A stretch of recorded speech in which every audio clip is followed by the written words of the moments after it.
ರಾಜ್ಯದಲ್ಲಿ ಖಾಸಗಿ ಸಾರಿಗೆ ಸಂಘಟನೆಗಳ ತೀವ್ರ ವಿರೋಧದ ನಡುವೆಯೂ ಕೂಡ ಬೈಕ್ ಟ್ಯಾಕ್ಸಿ ವ್ಯವಸ್ಥೆಗೆ ಅವಕಾಶ ಸಿಕ್ಕಿದೆ. ಕೊನೆಗೂ ಕೂಡ ಕೋರ್ಟ್ ಇದಕ್ಕೆ ಅಸ್ತು ಅಂದಿದೆ. ರಾಜ್ಯದಲ್ಲಿ ಬೈಕ್ ಟ್ಯಾಕ್ಸಿ ಸಂಚಾರಕ್ಕೆ ನಿಯಮಾವಳಿಯನ್ನು ರೂಪಿಸುವುದಕ್ಕೂ ಕೂಡ ಸೂಚನೆಯನ್ನು ಕೊಟ್ಟಿದೆ. ನ್ಯಾಯಾಲಯದ ಆದೇಶದಂತೆ ಸದ್ಯ ಸಾರಿಗೆ ಇಲಾಖೆ ಕೂಡ ನಿಯಮಾವಳಿಯನ್ನು ರೂಪಿಸಲು ತಜ್ಞರ ಸಲಹೆ ಪಡೆಯುವುದಕ್ಕೆ ಮುಂದಾಗಿದೆ. ರಾಜ್ಯದಲ್ಲಿ ಬೈಕ್ ಟ್ಯಾಕ್ಸಿ ಸಂಚಾರ ಮಾಡುವಾಗ ಹಲವು ಸಮಸ್ಯೆಗಳಾಗ್ತಾ ಇದೆ. ಮುಂದೆ ಈ ಸಮಸ್ಯೆಗಳನ್ನು ತಡೆಗಟ್ಟುವ ನಿಟ್ಟಿನಲ್ಲಿ ಹಿಂದಿನಿಂದ ಇರುವಂತಹ ವಿರೋಧಗಳನ್ನು ತಗ್ಗಿಸುವಂತಹ ನಿಟ್ಟಿನಲ್ಲಿ ಅತ್ಯಗತ್ಯ ನಿಯಮಗಳನ್ನು ಮಾಡಬೇಕಾಗಿದೆ.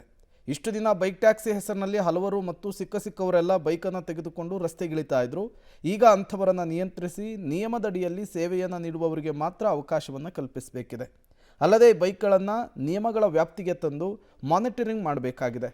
ಹೀಗಾಗಿ ಇದಕ್ಕೆ ಬೇಕಾದಂತಹ ಪೂರಕ ಸಲಹೆಗಳನ್ನು ಪಡೆದು ಸರ್ಕಾರದ ಜೊತೆಗೆ ಚರ್ಚಿಸಿ ನಿಯಮವನ್ನು ಜಾರಿಗೆ ತರುವುದಕ್ಕೂ ಕೂಡ ಸರ್ಕಾರ ಚಿಂತನೆ ನಡೆಸಿದೆ ಅನ್ನೋದು ಗೊತ್ತಾಗ್ತಾ ಇದೆ. ಹಾಗಾದರೆ ಬೈಕ್ ಟ್ಯಾಕ್ಸಿಗೆ ಕಠಿಣ ರೂಲ್ಸ್ಗಳು ಏನೇನು? ಕಡ್ಡಾಯವಾಗಿ ರಿಜಿಸ್ಟ್ರೇಷನನ್ನು ಮಾಡಿಸ್ಕೊಂಡಿರಬೇಕು, ನೋಂದಣಿ ಆಗಿರಬೇಕು ಅಂತ ಹೇಳ್ತಾ ಇದೆ ಮೊದಲ ರೂಲ್ಸು. ಎರಡನೇದಾಗಿ ಬೈಕ್ ಟ್ಯಾಕ್ಸಿಗಳಿಗೆ ಪ್ರತ್ಯೇಕ ಕಲರ್ ನಂಬರ್ ಪ್ಲೇಟ್ನ ಸಾಧ್ಯತೆ. ಈಗಾಗಲೇ ಯೆಲ್ಲೋ ಬೋರ್ಡು ಯಾವ ರೀತಿ ಇರುತ್ತೆ ಟ್ಯಾಕ್ಸಿಗಳಿಗೆ, ಆಟೋಗಳಿಗೆ, ಅದೇ ರೀತಿ ಬೈಕಿಗೂ ಕೂಡ ಇದೇ ರೀತಿಯ ಬರುತ್ತಾ ಅನ್ನೋದನ್ನು ಕಾದು ನೋಡಬೇಕಿದೆ. ಇನ್ನೂ ಹೆಚ್ಚುವರಿ ಟ್ಯಾಕ್ಸ್ ಪಾವತಿ ಮಾಡಿಸಿಕೊಳ್ಳುವಂತಹ ಸಾಧ್ಯತೆ ಇದೆ. ಹಾಗಾಗಿ ರ್ಯಾಪಿಡೋ ಸೇರಿದಂತೆ ಬೈಕ್ ಟ್ಯಾಕ್ಸಿಯ ಸೇವೆಯಲ್ಲಿ ಮತ್ತಷ್ಟು ದುಬಾರಿಯಾಗುವಂತಹ ಸಾಧ್ಯತೆ ಇರುವಂಥದ್ದು. ಸವಾರರ ಸುರಕ್ಷತೆಯ ದೃಷ್ಟಿಯಿಂದ ಹೆಲ್ಮೆಟ್ ಕಡ್ಡಾಯವಾಗಿ ಬಳಕೆ ಮಾಡಬೇಕು. ಅದರಲ್ಲೂ ಮುಖ್ಯವಾಗಿ ಹಾಫ್ ಹೆಲ್ಮೆಟ್ಗಳ ಬಳಕೆ ಅಂತೂ ಜಾಸ್ತಿ ಆಗ್ತಾ ಇದೆ. ಅದಕ್ಕೂ ಕೂಡ ನಿಯಂತ್ರಿಸುವಂತಹ ಸಾಧ್ಯತೆ ಇದೆ.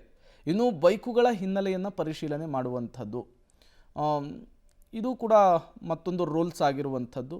ಬೈಕುಗಳ ಈ ಹಿಂದಿನ ರೂಲ್ಸ್ ಬ್ರೇಕ್ ಬಗ್ಗೆ ಗಮನಿಸುವಂಥದ್ದು. ಅಂದರೆ ನಾವು ಹಿಂದೆ ಹೇಳ್ತಾ ಇದ್ವಲ್ಲ, ಟ್ರಾಫಿಕ್ ರೂಲ್ಸ್ ನಿಯಮ ಮಾಡಿ ಉಲ್ಲಂಘಿಸಿರೋದು, ಜೊತೆಗೆ ಎಷ್ಟು ದಂಡ ಇದೆ, ಎಲ್ಲೆಲ್ಲಿ ಸಿಗ್ನಲ್ ಜಂಪ್ ಆಗಿದೆ, ಎಲ್ಲವನ್ನೂ ಕೂಡ ಕ್ರಾಸ್ ವೆರಿಫಿಕೇಷನ್ ಮಾಡಬೇಕಾಗುತ್ತೆ.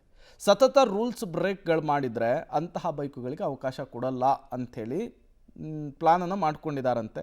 ಬೈಕ್ ಚಾಲಕರ ಹಿನ್ನೆಲೆಯ ಬಗ್ಗೆಯೂ ಕೂಡ ಗಮನ ಹರಿಸಬೇಕಾಗುತ್ತೆ. ಸುರಕ್ಷತೆಯ ದೃಷ್ಟಿಯಲ್ಲಿ ಬೈಕುಗಳಲ್ಲಿ ಈ ಪ್ರಾಥಮಿಕ ಚಿಕಿತ್ಸಾ ಪೆಟ್ಟಿಗೆಗಳನ್ನು ಕಡ್ಡಾಯಗೊಳಿಸೋದು, ಆಕ್ಸಿಡೆಂಟ್ ಆದರೆ ಅಥವಾ ಏನಾದರೂ ಪೆಟ್ಟಾದರೆ ತತ್ಕ್ಷಣಕ್ಕೆ ಅವರಿಗೆ ಚಿಕಿತ್ಸೆ ಒದಗಿಸುವಂತಹ ನಿಟ್ಟಿನಲ್ಲಿ ಈ ರೀತಿಯ ಒಂದಿಷ್ಟು ರೂಲ್ಸ್ಗಳನ್ನು ತರುವಂತಹ ಸಾಧ್ಯತೆ ಹೆಚ್ಚಿದೆ ಅನ್ನೋದು ಗೊತ್ತಾಗ್ತಾ ಇದೆ.